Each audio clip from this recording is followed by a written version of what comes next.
You ask Tiger to solve. This deals with linear equations with one unknown. The final result is x equals 1 over 12.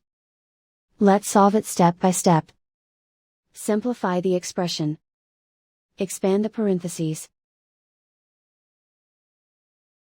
Multiply the coefficients.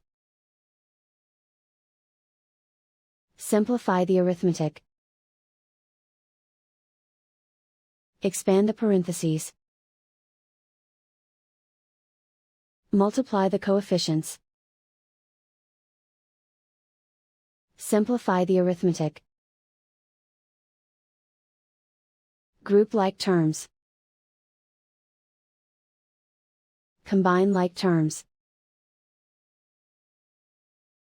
Group all constants on the right side of the equation. Add 1 to both sides. Simplify the arithmetic.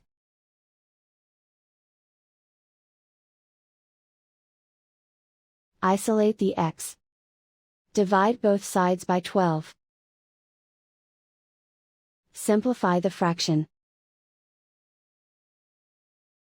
And so the final result is x equals 1 over 12.